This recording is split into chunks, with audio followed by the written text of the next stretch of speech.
Permasalahan air di Kabupaten Lombok Utara masih saja menjadi polemik di tengah-tengah masyarakat.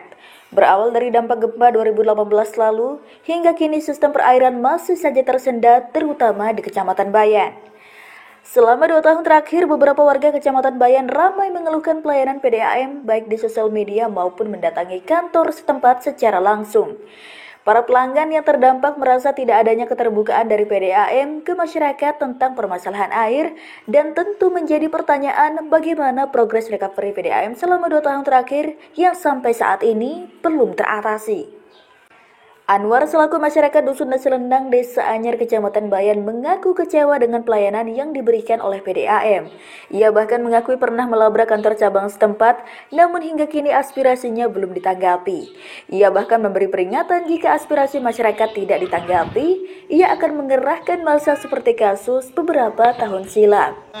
Bahkan saya sampai berapa kali mengadukan, memohon, minta tolong. Sampai saya bilang, ya ini bla bla bla. Nyatanya kan nggak ada solusinya. Kadus pun capek ngomong sudah ke PDAM. Bahkan dia pun nggak dapat air. Nah, kita sering itu melobi sama Pak Kadus supaya air ini secepatnya ditanggulangi supaya normal. Jangankan Pak Kadus, kita aja pernah labrak dia. Gitu. Karena pingin kita itu supaya adil. Kan kita sama-sama bayar masalahnya nih Bu. Kalau udah ditanggapi, saya akan kerahkan massa kayak dulu. Menanggapi hal yang menjadi polemik di masyarakat itu, Kepala Cabang PDAM Kecamatan Bayan Indra Jaya saat dijumpai Jumat lalu mengatakan permasalahan yang terjadi selama ini dikarenakan terbatasnya sumber air dan menunggu progres dari koordinasi yang dilakukan ke pusat, dan untuk menunggu tindak lanjut dari hal tersebut, ia pun belum berani memastikan tahun ini masyarakat Bayan bisa menikmati pelayanan air 100%. Pertama masalah sumber air, yang kedua memang kondisi pipa kita, karena pipa yang ada saat ini kan sudah dari tahun 80-an jadi sebenarnya sudah melebihi masa teknisnya gitu. Kondisi pipa air kita yang masuk ke pak itu minim sekali.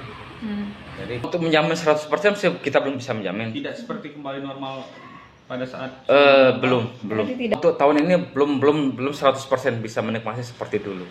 Karena kondisi mata air kita seperti ini, jadi mudah-mudahan dengan goalnya Lokoplo itu ya setahun 2 tahun lagi insya Allah 100% bisa seperti yang dulu lagi pelayanan kita. Berarti kita memerlukan bertahun-tahun lagi untuk bisa... Itu tergantung dari pusatnya.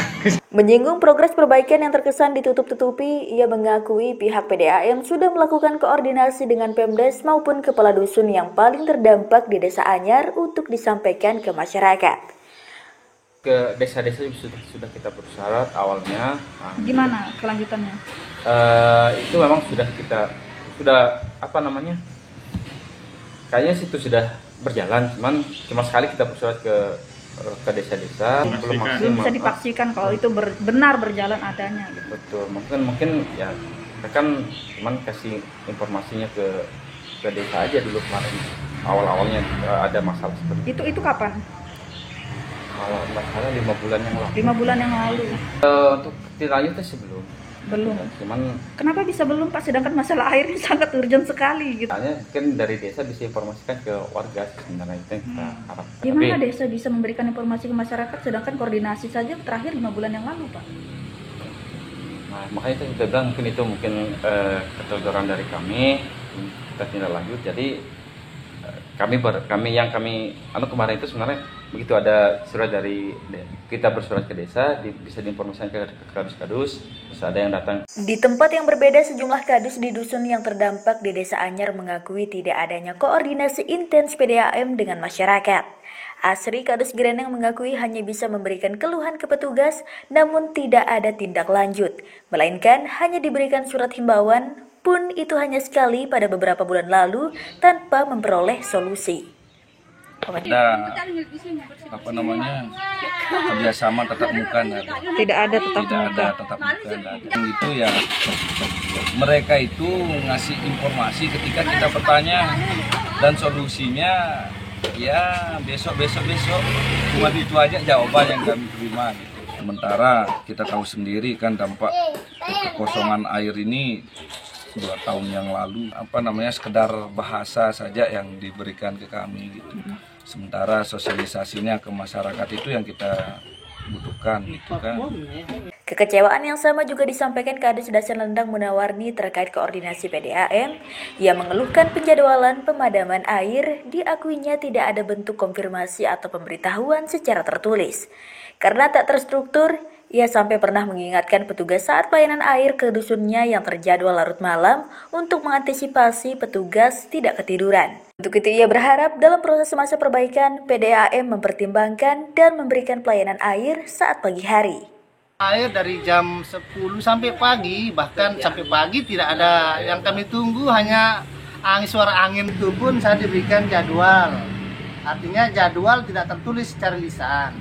Saya melalui via telepon. Ya, itu mengantisipasi petugas PDAM-nya ketiduran kah mungkin karena jam 12 malam, tinggal saya telepon begitu. Nah, harapan kami sih ke PDAM, janganlah larut malam diberikan jadwal untuk dasar lendang, khususnya di kami di wilayah RT 2, 3 dan 4, kalau bisa agak dari pagi lah mungkin sampai sore lah begitu kan.